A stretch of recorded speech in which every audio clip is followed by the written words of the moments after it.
Sud Radio, les clés d'une vie, Jacques Pessis. Sud Radio, les clés d'une vie, celle de mon invité.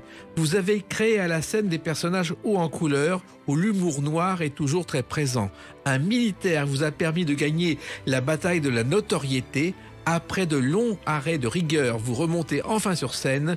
Bonjour Didier Benhureau. Bonjour. Alors c'est vrai que vous revenez à la Comédie des Champs-Élysées avec un nouveau spectacle, un seul en scène, ce qu'on attendait depuis quelque temps.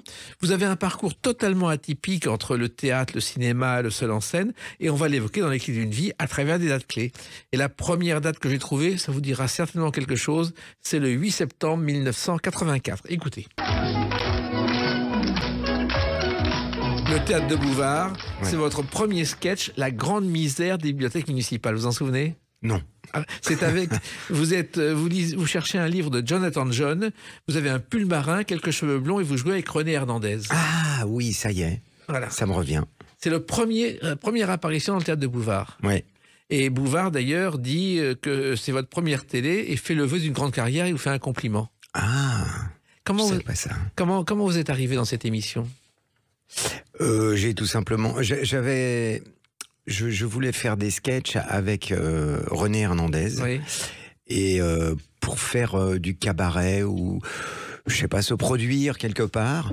Et donc on avait mis au point, on avait je sais pas 3-4 sketchs. Et dont celui-là, oui.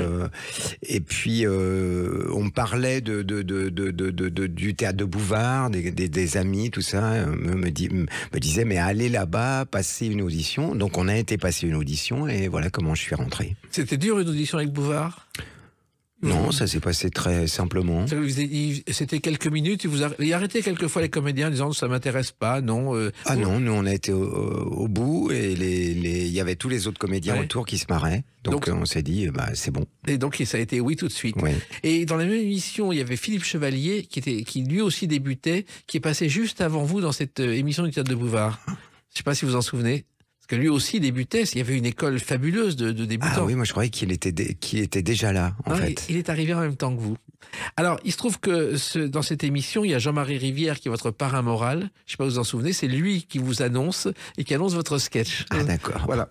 Et il a été quand même lui aussi un grand animateur entre l'Alcazar, le Paradis Latin, qu'il a porté et qui a fait le bonheur du tout Paris. Alors, j'ai fait mes calculs, vous êtes passé 60 fois dans le théâtre de Bouvard.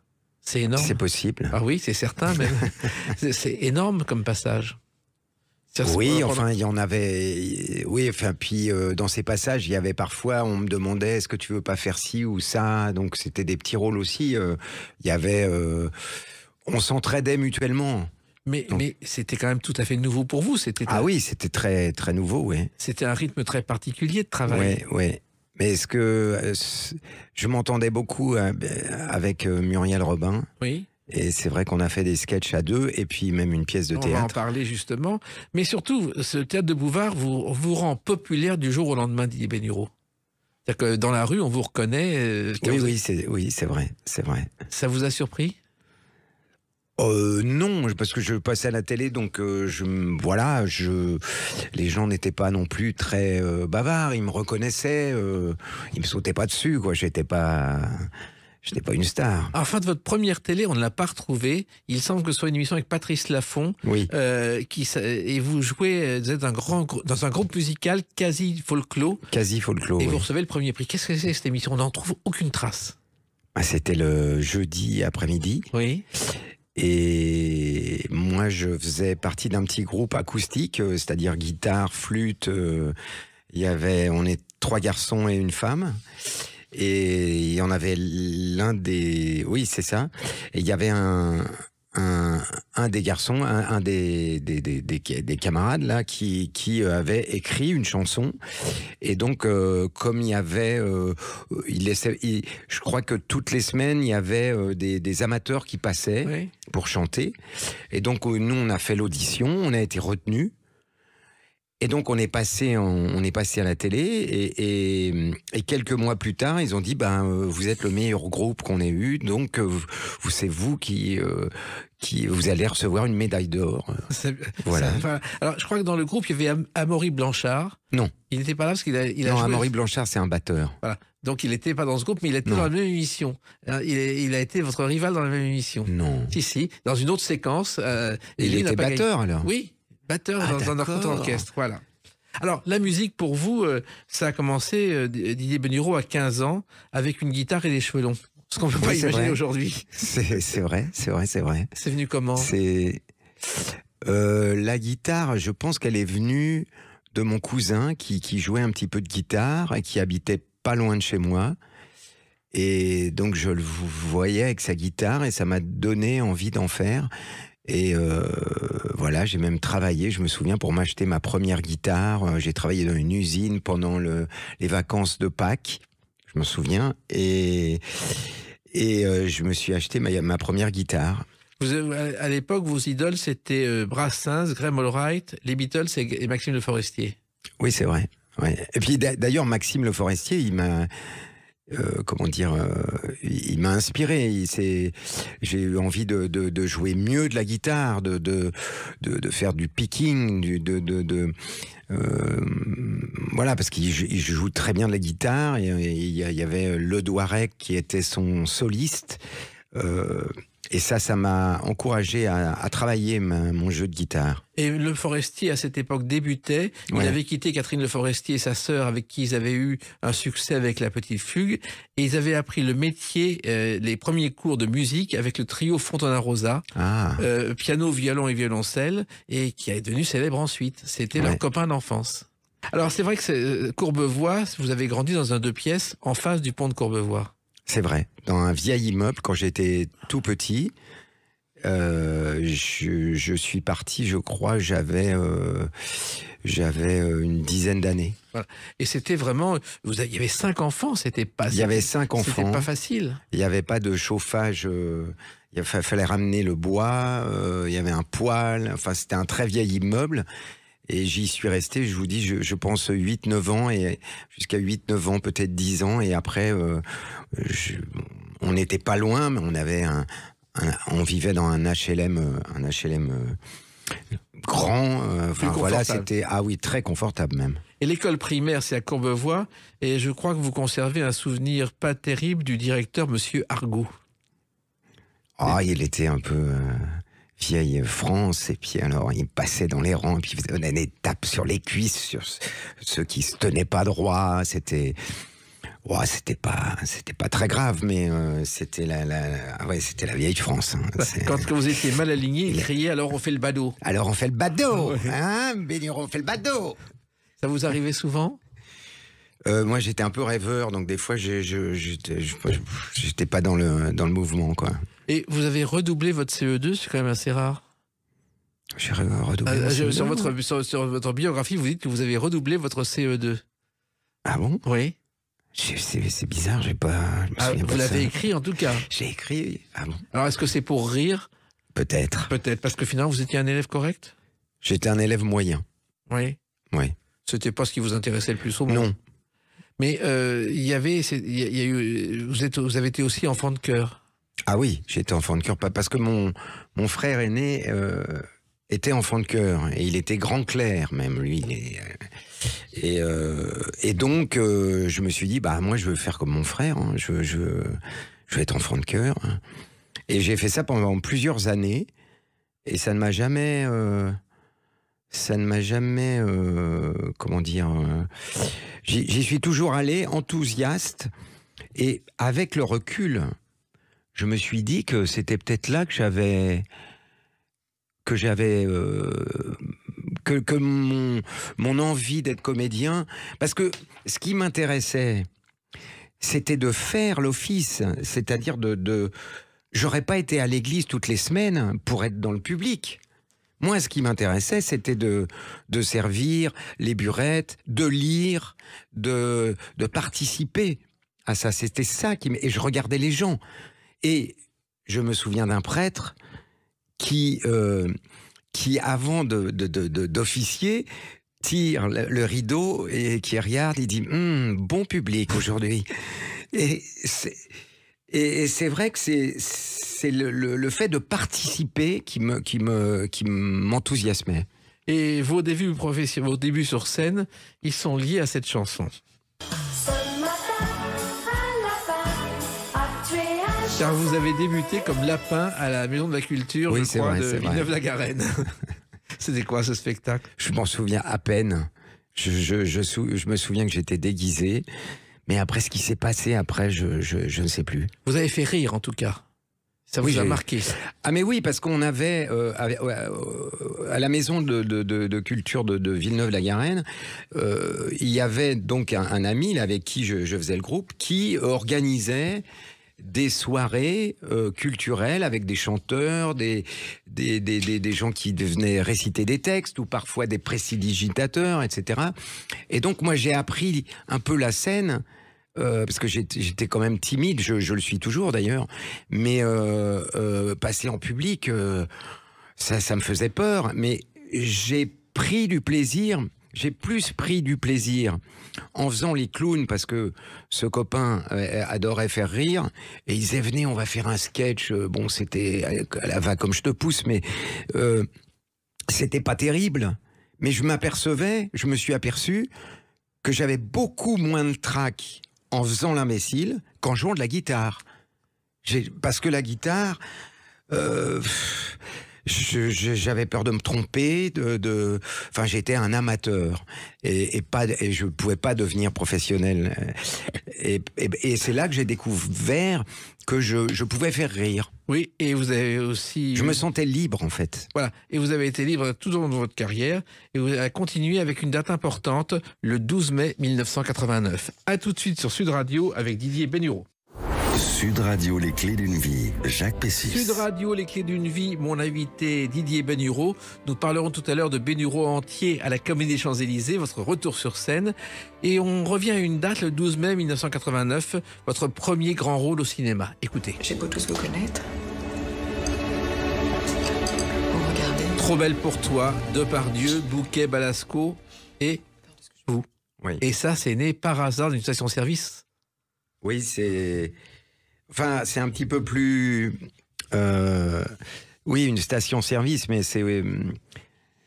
J'avais 25 ans et je démarrais dans ce métier et j'avais lu à l'avant-scène, j'avais vu le film Buffet froid, et j'avais vu j'avais lu le scénario qui était paru à l'avant-scène, et il me semblait qu'on pouvait faire et d'ailleurs j'y pense toujours, une pièce de théâtre. C'était très théâtral, et donc j'ai envoyé un petit mot à Bertrand Blier avec un culot, alors que j'avais jamais rien écrit de ma vie. Ou pas grand-chose. Et donc, il m'a reçu très rapidement, très vite. Et donc, je l'ai croisé. Et puis, il m'a dit, si vous voulez essayer, etc. Et j'ai essayé. Il m'a dit, vous m'avez trop respecté. Et voilà, c'est vrai que je l'ai très respecté. Il dit, c'est le film, il aurait fallu déconner. Oui. Et donc moi j'ai pas osé déconner, surtout l'écriture de Bertrand Blier, on n'a pas envie d'y toucher. Et n'empêche que du coup je l'ai connu, et un jour, évidemment, quand j'ai fait mon premier one-man show, je l'ai appelé, j'avais son téléphone, je lui ai dit j'aimerais bien que vous veniez, tout ça. Il m'a dit oui, je vais essayer de venir, etc. Et puis il est pas venu. Moi j'ai joué... pas très longtemps, 15 jours, donc c'était... Et bref, et je l'ai croisé complètement par hasard dans une station-service, et je l'ai pas engueulé, mais je lui ai dit « Oh ben non, mais moi je connais que vous dans le cinéma !» Et il me dit « Oui, je sais, mais j'ai été pris par un autre film... » et puis voilà, et puis il me dit bon bah faut qu'on paye là quand même. Oui, alors je paye. Et puis je dis bah c'est bête, je sais pas quand je vais le reprendre. Et puis il monte dans sa Golf GTI noire, je me souviens. Je monte dans ma voiture et je vois la vidéo, parce que j'allais chez une copine pour lui montrer ma vidéo. Et je cours après la Golf GTI Et il venait de démarrer, je tape, et tout ça, il l'ouvre, et je lui dis, tenez, j'ai une vidéo. Il apprend, il dit, ok, je vous rappelle. Et il m'a rappelé 5 mois plus tard. J'étais avec ma copine de l'époque, et qui me dit, tu sais qui vient d'appeler? J'étais sorti faire des courses, il me dit, tu sais qui vient d'appeler? Je dis, bah non, alors? Et il me dit, Bertrand Blier. Mais il m'a dit bonjour, je suis Bertrand Blier. Et moi, je lui ai répondu ouais. Et moi, c'est les Beatles. Ouais. Il dit mais non, c'est vrai, c'est vraiment Bertrand Blier. Alors vous dites à Didier qu'il me rappelle. Voilà. Et donc il m'a rappelé et il m'a dit moi j'ai adoré votre spectacle et je vous donne le scénario, choisissez le rôle que vous voulez. Formidable. Et vous avez fait 2 films avec Bertrand Blier, Trop belle pour toi et Merci la vie. Vous savez que Bertrand Blier a commencé par hasard. Au départ, il devait faire des études très sérieuses. Et un jour, Bernard Blier, son père, lui fait rencontrer Henri-Georges Clouzot, qui l'emmène sur un tournage de Picasso. Et ça a été le déclic. Et Blier a dit, je veux faire ce métier. Ah. C'est le point de départ. Je sais que Clouzot venait dans leur maison régulièrement. Voilà. Alors ça s'est très bien passé avec Bertrand Blier, beaucoup moins avec Claude Miller. Je crois que vous avez tourné 2 fois et que 2 fois ça a été coupé au montage. Ça a été coupé, ouais, c'est très étrange. Mais la première fois, c'était tout au début et je faisais de la figuration. Oui. Et donc je suis resté 1 semaine sur le film, habillé en flic puisque c'était dans un commissariat. C'était garde à vue ? Voilà, et je voyais tous les jours Lino Ventura, Michel Serrault, Guy Marchand, et j'étais très impressionné. Et puis il y avait une scène avec un acteur d'ailleurs qui était excellent. Il faisait il jouait un clochard. Il était formidable. Et je l'avais déjà vu dans des films cet acteur. Je ne me souviens plus de son nom. Et bref, et donc il choisit 2 policiers, moi et un autre. Et j'avais une petite phrase à dire à Lino Ventura. Voilà, on l'a trouvé comme ça, machin. Et donc on fait ça, et donc je vois le film des mois après, je vois qu'il a coupé la scène, ce qui n'était pas très grave non plus pour moi, j'avais 2 phrases à dire, et il m'a rappelé très longtemps après, il faisait un film avec Jean-Pierre Mariel. Le Sourire, je crois. Voilà, Le Sourire, et je jouais, moi, sa femme dans le film. La comédienne, la femme du rôle de Jean-Pierre Mariel l'avait quitté et était avec moi dans le film. Et donc je lui parlais de sa femme en lui disant ah oui, elle est très bien, machin.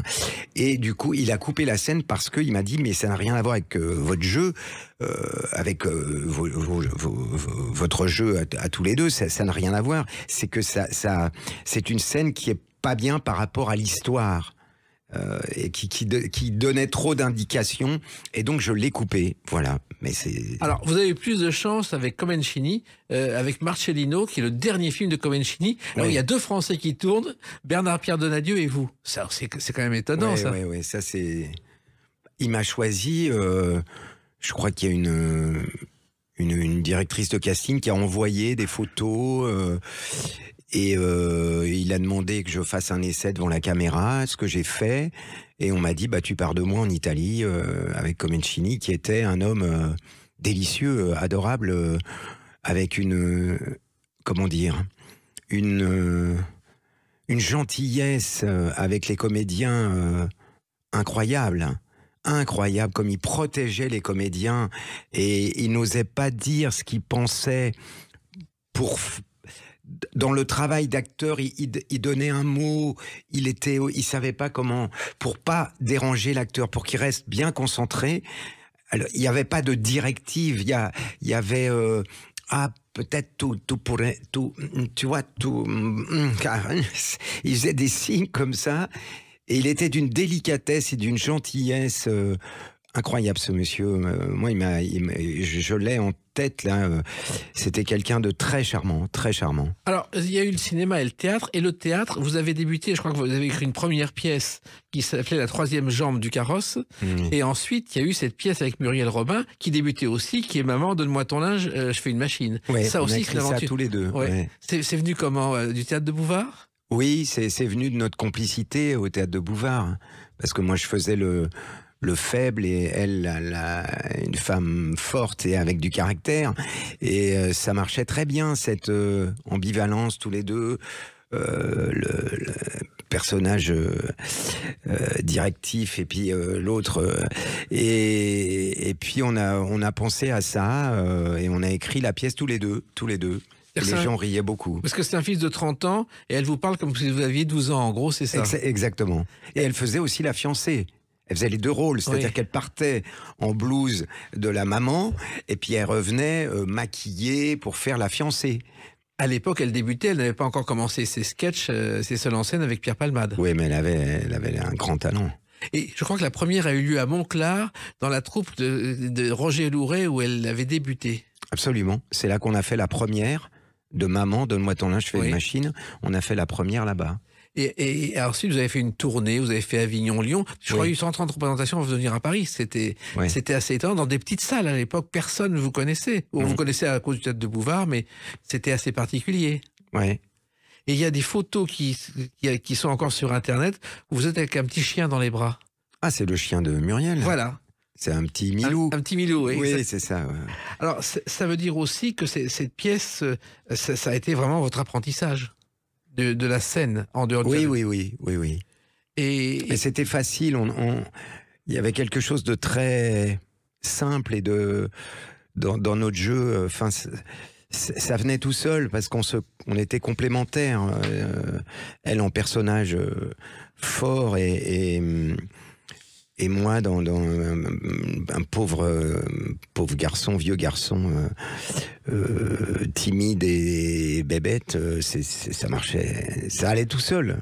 Donc après, chacun est devenu célèbre de son côté et on va en parler avec une autre date importante pour vous aussi, le 28 août 2001. À tout de suite sur Sud Radio avec Didier Bénureau. Sud Radio, les clés d'une vie, Jacques Pessis. Sud Radio, les clés d'une vie, mon invité Didier Bénureau. Nous parlerons tout à l'heure de Bénureau entier, votre nouveau spectacle à la Comédie des Champs-Élysées, votre retour sur scène. Mais avant, il y a eu vos débuts sur scène le 28 août 2001. C'est la première au théâtre de la Gaîté-Montparnasse d'un spectacle qui va vous faire grimper d'un cran dans la notoriété. Morales,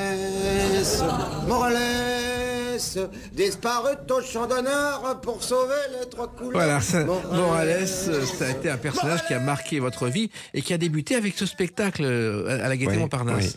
C'est venu comment, ce personnage? C'était un militaire? C'est venu tout simplement de mon service militaire, puisque moi j'ai fait mon service militaire. D'ailleurs j'ai eu de la chance parce que j'étais pas très loin de Paris, j'étais à Montlhéry. Vous étiez caporal-chef, je crois. Ouais, parce qu'ils n'ont pas voulu de me mettre sergent, mais enfin ça m'était complètement égal. Et puis j'étais dans des bureaux, donc j'étais un peu planqué quand même.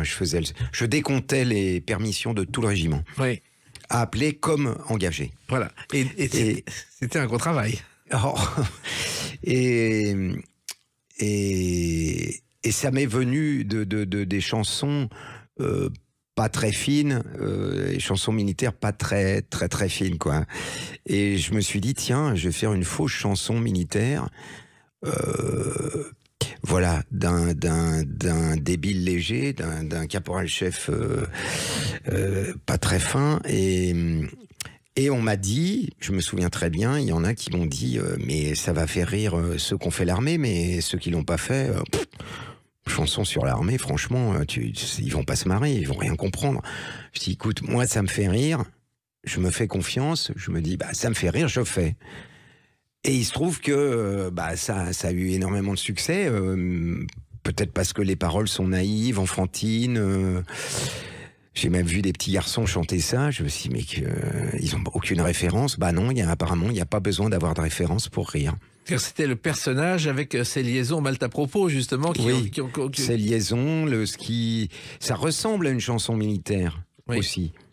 Parce qu'il y a des militaires qui sont venus me voir après les spectacles. Je me souviens des militaires en tenue. C'est-à-dire qu'ils sont venus en civil et puis dans un sac, ils se sont habillés. Ils avaient ramené leurs vêtements militaires, ils se sont habillés, ils ont ramené des bouteilles de champagne et ils m'attendaient.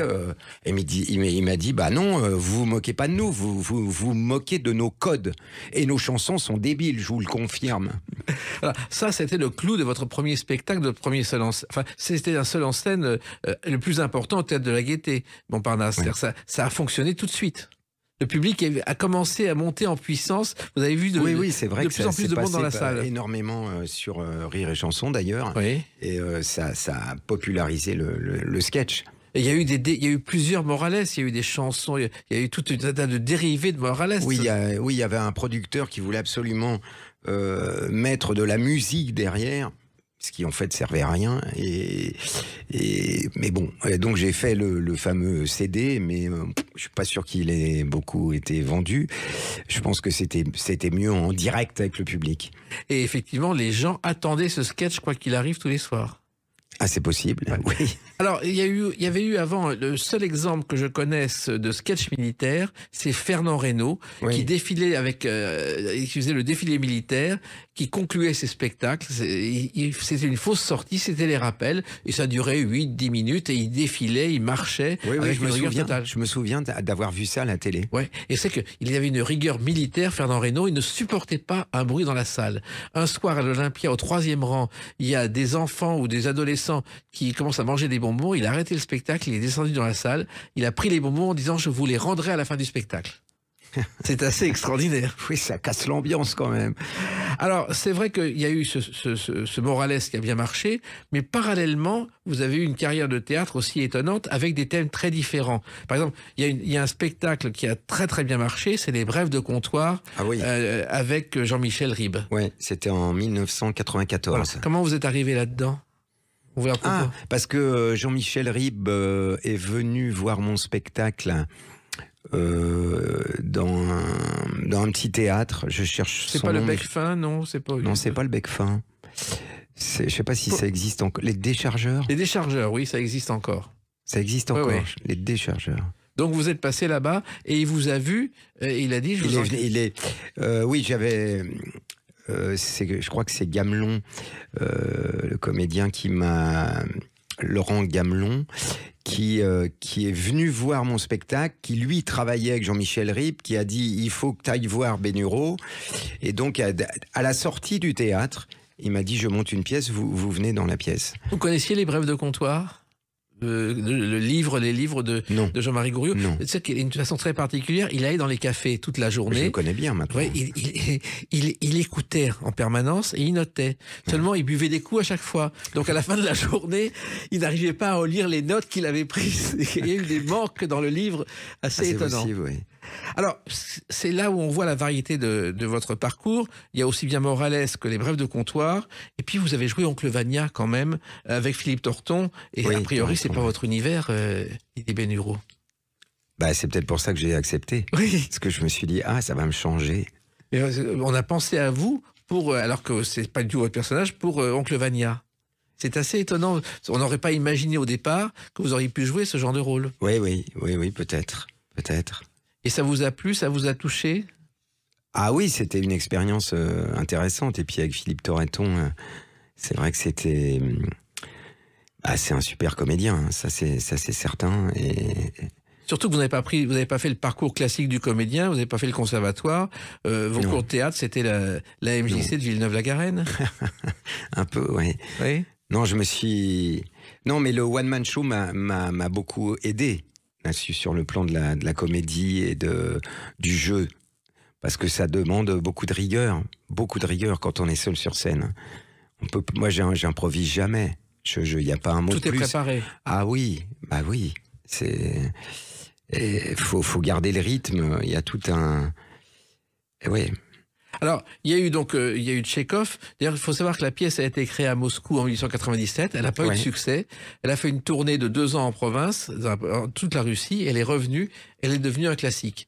Mais à l'époque disait, mais ça ne marchera jamais, cette pièce. C'est assez étonnant. Alors, vous avez aussi joué Le Malade imaginaire à la télévision avec Christian Clavier. Ça aussi, oui, c'est vrai, j'ai fait le médecin. Le médecin, c'est Monsieur de Diafoirus. Là aussi, c'est autre chose. On ne vous attendait pas dans Le Malade imaginaire. Ah non, à Diafoirus, moi je faisais Diafoirus. Oui, c'est ça. On ne vous attendait pas dans cette pièce. Écoutez, moi j'étais ravi de la faire, hein, en tout cas. Mais là aussi, je me suis amusé. C'est des choses que vous n'imaginiez pas au départ, Didier Bénureau. Non, j'ai pas de... Comment dirais-je, j'ai pas de rêve. Non, je suis guidé par mes envies. Voilà. Et il faut savoir que Le Malade imaginaire, c'est la dernière pièce de Molière. Il était malade, il avait la tuberculose, il n'en parlait pas. On dit qu'il est mort sur scène, c'est faux. Il a eu un malaise, après il est rentré chez lui et il est mort chez lui quelques heures plus tard. C'est une légende aussi. Et puis, si vous avez joué avec Christian Clavier, c'est qu'il y a quand même eu Les Visiteurs. Et là aussi, c'est une aventure nouvelle. Ah oui, ça c'était énorme. Oui. Comment c'est venu ça ? Parce que là aussi, vous jouez un médecin un peu psychiatre. Par une directrice de casting, j'ai dû passer une audition. Mais moi, je suis resté quelques jours. Hein. J'ai fait très peu de jours. J'ai fait peut-être 2-3 jours. Oui, mais Mais après, c'est vrai que les gens passaient. Moi, j'habite une maison dans Paris, donc rez-de-chaussée, etc. Et je me souviens d'avoir vu des gamins devant chez moi, parce que je les voyais de la fenêtre, et j'entendais qu'ils disaient « Oui, ici, c'est là que vit le docteur des visiteurs. Il habite là. » C'est étonnant. C'est là que je me suis dit « Ah bon, ça doit marcher très fort pour le film, parce que pour que les gens viennent, des gamins viennent... essayer de me voir, enfin, c'était surprenant. Quand on pense que Jean-Marie Poiret et Christian Clavier ont écrit ce scénario, l'ont proposé à l'Intersion, qu'il a refusé au départ en disant un film en vieux français, ça n'intéressera personne. Ah ouais, c'est grosse erreur. Voilà. Et c'est vrai qu'on ne sait jamais si un spectacle, un film, une pièce doit marcher. C'est vraiment... Non. Non. Vous n'y pensez pas avant de créer quelque chose. Non. Alors, il y a aussi une autre pièce que vous avez jouée et qui vous a vraiment beaucoup plu, c'est le CV de Dieu avec Jean-François Balmer. Oui. C'est vrai que c'est une très belle expérience et j'ai pris beaucoup de plaisir parce que Jean-François Balmer, je le connaissais au cinéma, au théâtre et j'ai eu beaucoup de plaisir à travailler avec lui. C'est-à-dire que c'est un personnage très particulier. Parce qu'il il a de l'humour à froid, il est Jean-François Balmer, c'est quelqu'un d'un peu, comment dire, il peut paraître taciturne, en même temps il aime bien se marrer, en tout cas c'était très agréable de faire ça, quoi. On était très différents, et donc je pense que c'est ça qui faisait le jeu, quoi, parce que qui faisait la comédie.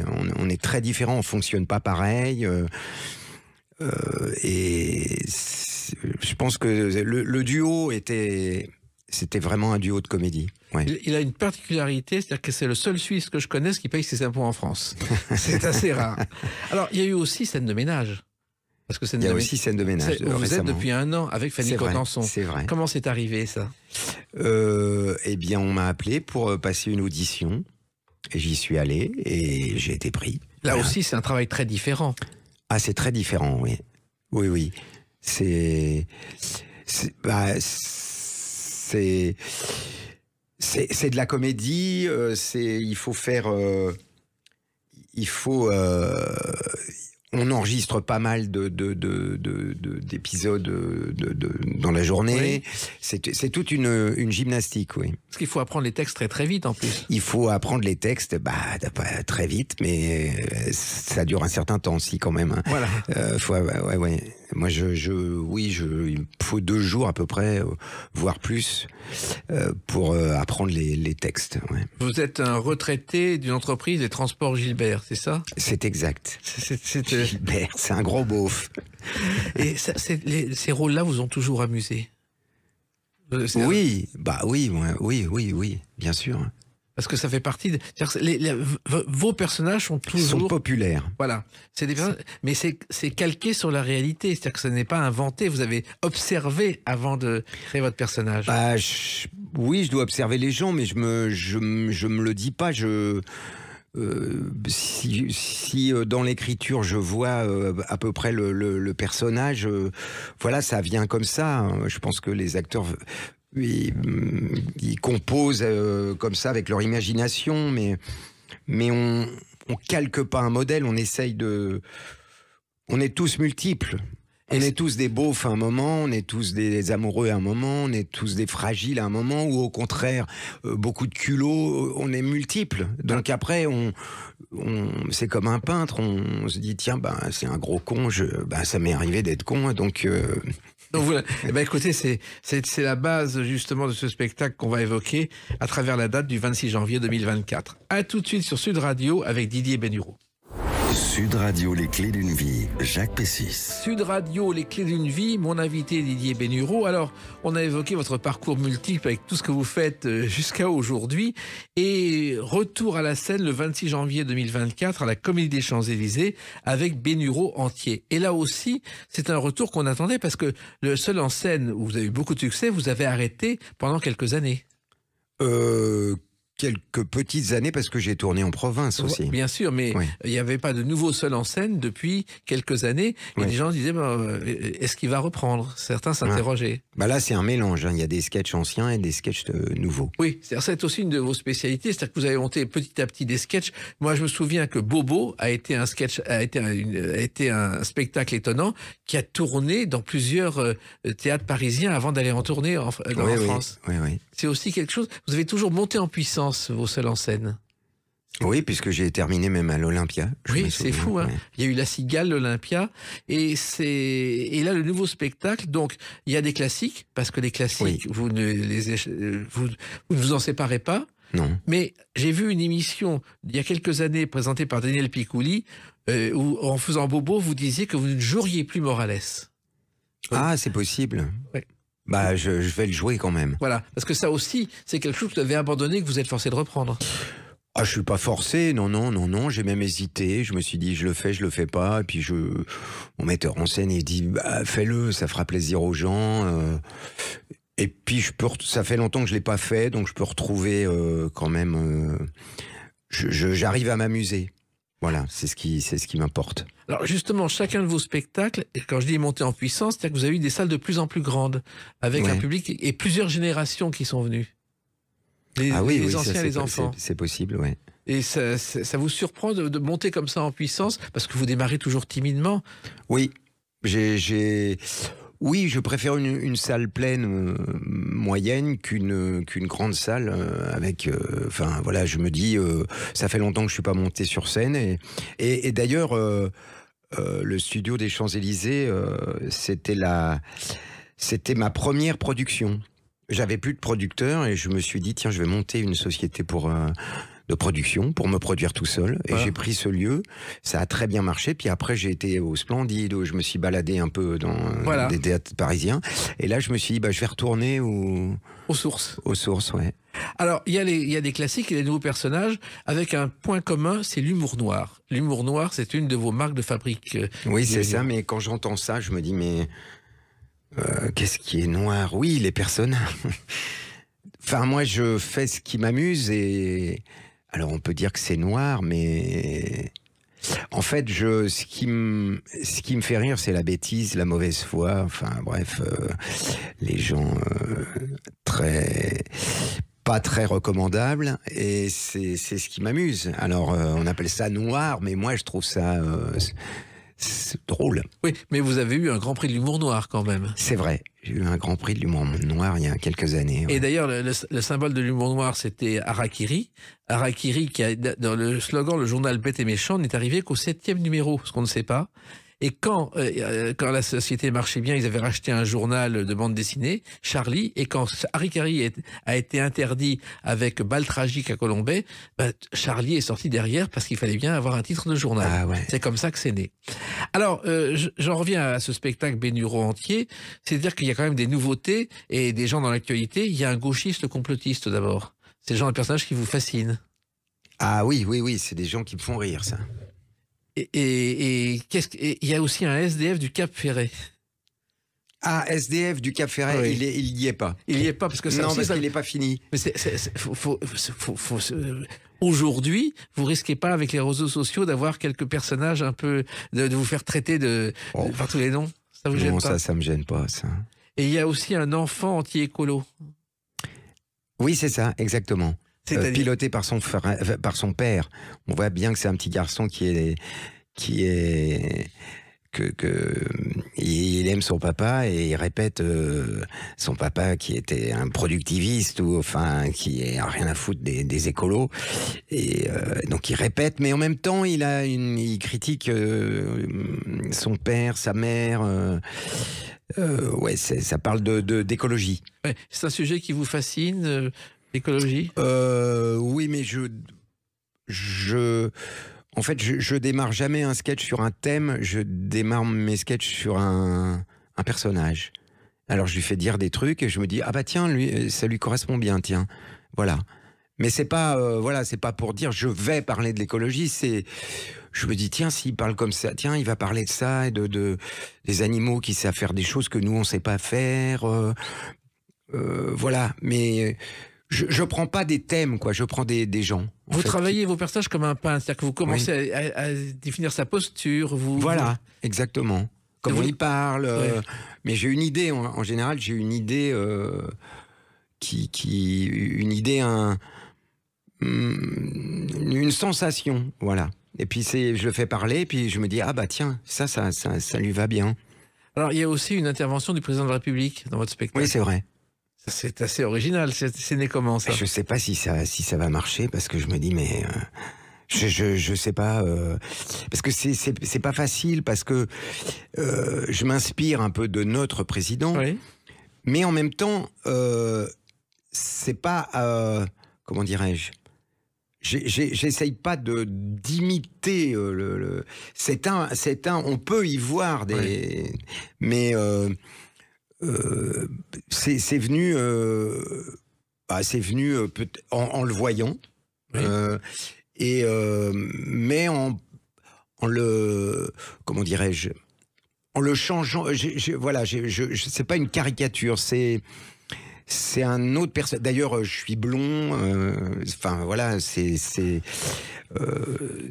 une espèce c'est un donneur de leçons, oui. Mon personnage. D'accord. Alors, il y a aussi des chansons, parce que les chansons, on n'y échappe pas.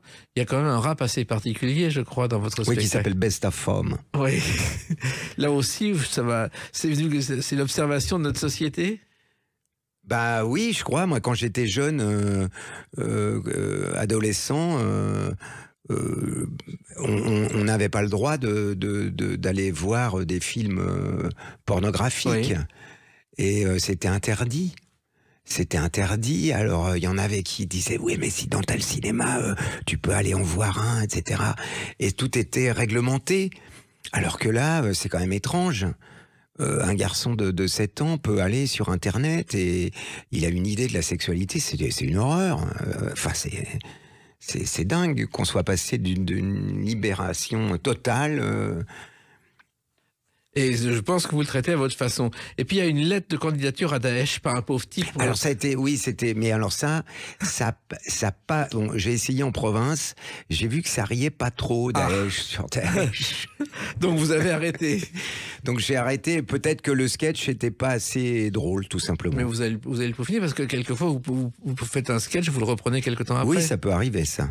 Alors il y a aussi une chose qui est très importante dans votre parcours et dans vos spectacles. Je ne sais pas si dans celui-là, sont les cochons. Parce que vous avez tourné un jour une dramatique sur les cochons et ça a continué à la scène. C'est-à-dire que vous avez fait les cochons dans l'espace. Ah, c'est un groupe de musique, ça. Voilà, exactement. Ah oui, c'est les cochons dans l'espace. Ça s'appelle les cochons dans l'espace. C'est un groupe de rock. Oui. Et donc j'ai un de mes meilleurs amis que je connais depuis l'enfance. Qui est Amaury Blanchard, qui est batteur et qui joue avec les cochons. Donc j'ai été voir les cochons, oui. Et je me suis dit, mais puisqu'il y a des chansons dans mes spectacles, pourquoi pas se faire accompagner par un groupe de rock? Oui. Et ils ont dit oui. Et donc on a joué au Rond-Point, on a joué au théâtre de la Bastille. Dans plein de salles parisiennes, quoi. Mais c'était aussi original. Et je ne sais pas si vous le savez, les cochons dans l'espace, c'est aussi le surnom d'un groupe d'astronautes qui était le 14e groupe d'astronautes de la NASA. Et c'était dérivé du Muppet Show qui avait un sketch, les cochons dans l'espace. Ah, d'accord. Avec Kermit la grenouille et un cochon vietnamien du zoo de Houston, qui était le symbole de ce groupe. D'accord. Je savais pas. Alors, vous travaillez en famille, c'est-à-dire que Dominique Champtier est votre metteur en scène depuis longtemps. Oui. Et les musiques, vous les avez faites avec Julie Darnal. Là aussi, c'est vraiment une Souvent, je ramène un squelette de musique, c'est-à-dire que j'ai une mélodie.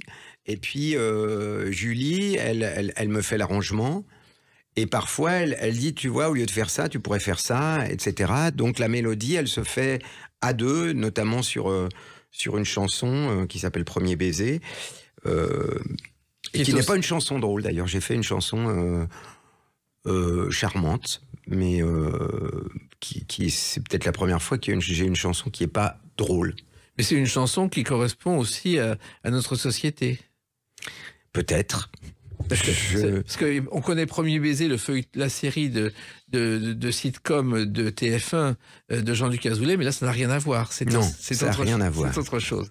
Alors, ce qui est étonnant, c'est votre parcours. Encore une fois, vous avez fait plein de choses. Vous avez fait vous avez réalisé des courts-métrages, Zanzibar notamment. Oui. Et vous continuez à avoir envie de tout faire. En fait, ça fait longtemps que... oui, c'est vrai. Mais j'ai laissé un peu tomber les scénarios. J'ai essayé j'ai peut-être tort d'ailleurs. Mais oui, j'ai travaillé sur un long métrage justement sur les couilles de mon chat. C'est un homme qui ne veut pas couper les testicules de son chat. Enfin, je sais pas d'ailleurs si on les coupe, mais enfin bref. Et j'ai essayé, puis je me suis aperçu que j'avais beaucoup de mal, que j'arrivais pas à... J'ai laissé tomber, mais peut-être que je recommencerai sur une autre histoire. En tout cas, pour l'instant, il faut aller vous voir à la Comédie des Champs-Élysées, Bénureau entier, mélange d'anciens et de nouveaux sketchs. Alors je précise que c'est du mercredi au samedi à 20h30 et le dimanche à 16h et le plus longtemps possible avant d'autres salles parce que le parcours que vous avez va continuer un peu dans toute la France. J'espère. Oui, c'est ce qui est prévu. Je vous le souhaite en tout cas et puis merci de nous faire rire avec cet humour très particulier qui est le vôtre et qui ne changera pas à mon avis. Les Clés d'une vie, c'est terminé pour aujourd'hui. On se retrouve bientôt. Restez fidèles à l'écoute de Sud Radio. Merci.